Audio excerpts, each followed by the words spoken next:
নমস্কার, আপনারা দেখছেন দ্য ইন্ডিপেন্ডেন্ট বেঙ্গল। আমি শিবম। কাল সীমান্তে নজিরবিহীন সংঘাতে জড়িয়ে পড়ল বিএসএফ এবং বিজেপি।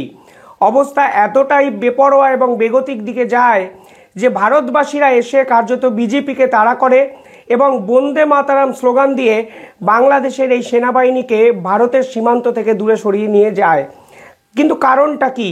কেন হঠাৎ করে বিজেপি এতটা অ্যাগ্রেসিভ হয়ে ভারতের বিপক্ষে এই ধরনের ধুরন্ধর চাল নিচ্ছে?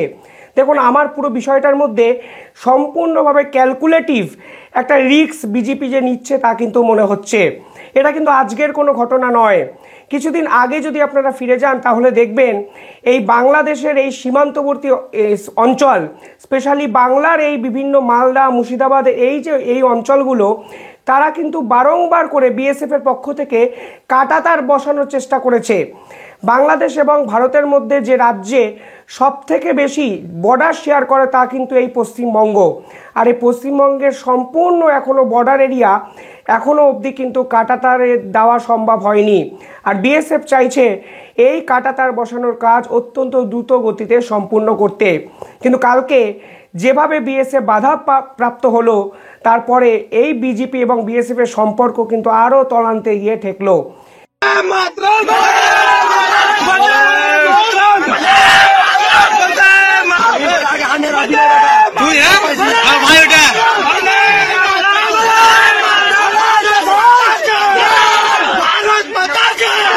কি হয়েছে কালকে বিএসএফ চাইছিল এই মালদার একটি অংশের কাঁটাতার দেওয়া সম্পূর্ণভাবে শেষ করতে, কিন্তু হঠাৎ করে বিজেপি ঢুকে যায় এবং বিজেপি ঢুকে এই বিএসএফকে বাধা দিতে কিন্তু বিভিন্ন ক্ষেত্রে শুরু করে।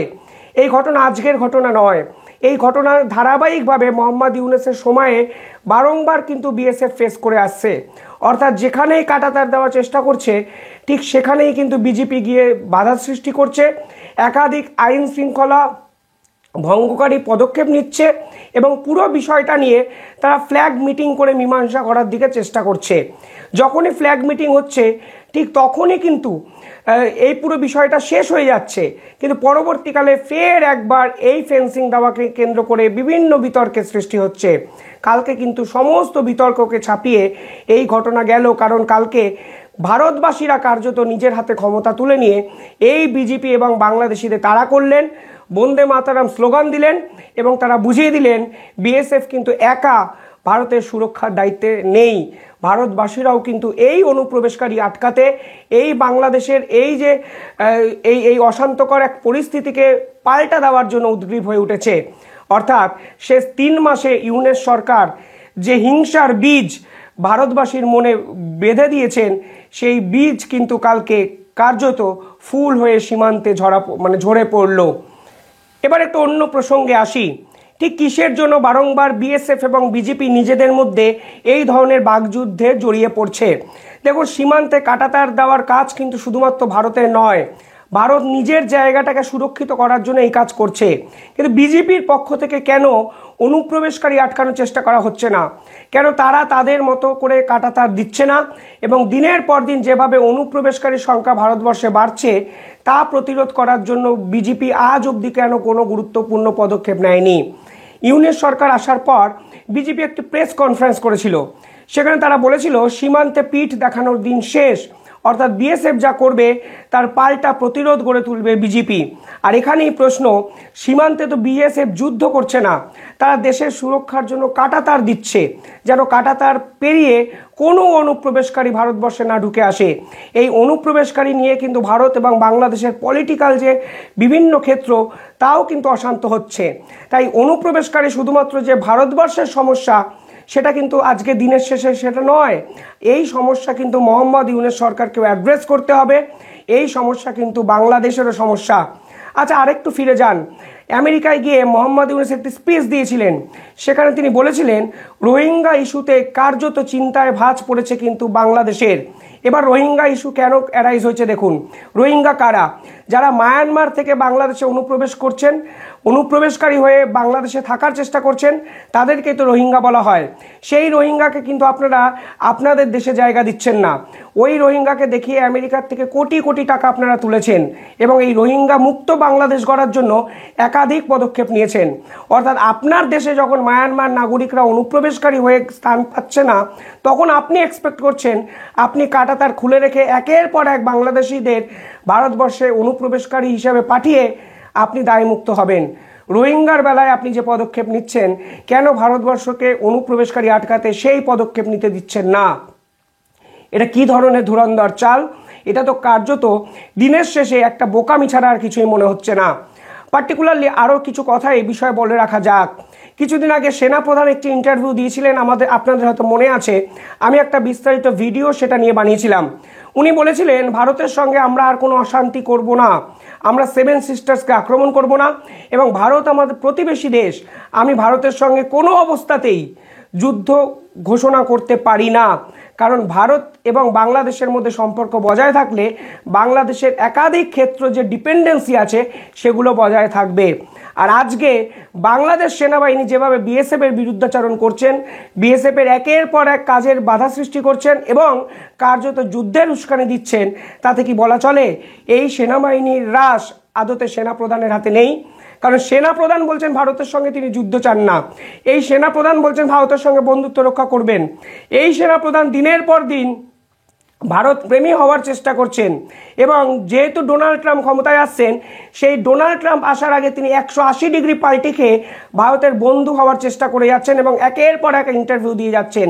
কিন্তু তার দলেরই তারই সদস্যরা, তারই এই যে সেনাবাহিনীর বিভিন্ন গ্রুপ আছে, তারা ভারতের বিপক্ষে বিভিন্ন ক্ষেত্রে কথা বলতে শুরু করেছেন, বিএসএফকে বাধা দিচ্ছেন এবং পরিস্থিতি এতটাই বেগতিক হয়ে যাচ্ছে যে আজকে ভারতবাসীকে বন্দে মাতরম স্লোগান নিয়ে, কার্যত লাঠি নিয়ে এই বিজেপিকে তাড়া করতে হলো এবং ভারতের যে সাম্যবাদিতা, সুরক্ষা, তা নিজের হাতে কিন্তু তুলে নিতে হলো, যা নিঃসন্দেহে আন্তর্জাতিক মহলে বাংলাদেশের যে আত্মগরিমা, অহংবোধ, সেটাকে কিন্তু আঘাতপ্রাপ্ত করে।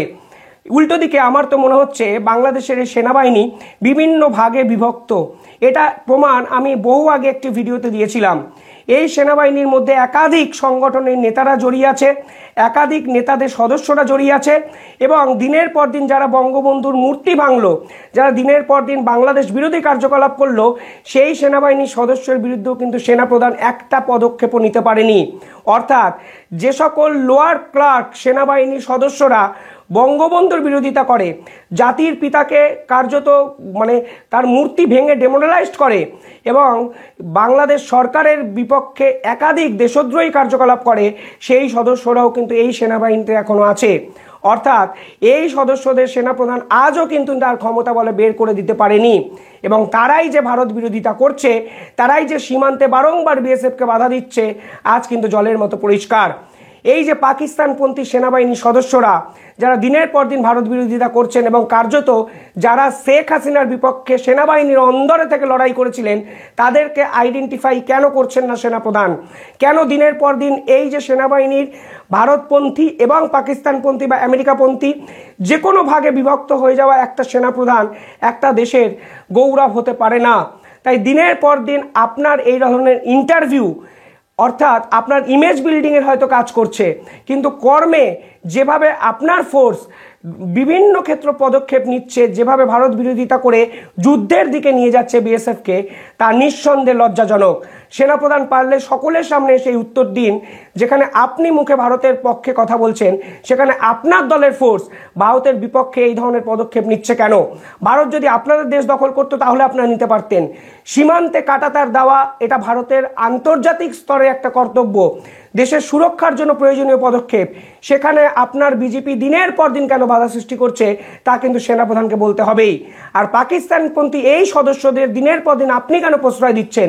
আপনার আসল আইডেন্টিটি কি, আপনার আসল এজেন্ডাটা কি, সেটাও কিন্তু সাধারণ মানুষকে আপনাকে বলতে হবে। আপনি মোহাম্মদ ইউনূসের বিরোধিতা করছেন, আপনি ভারতের হয়ে কথা বলছেন, অথচ আপনি বিএনপির সঙ্গে রাতের অন্ধকারে মিটিং করছেন, অথচ আপনি মৌলবাদীদের প্রশ্রয় দিচ্ছেন, অথচ পাকিস্তান থেকে দিনের পর দিন অস্ত্র আমদানিতে প্রশ্রয় দিচ্ছেন।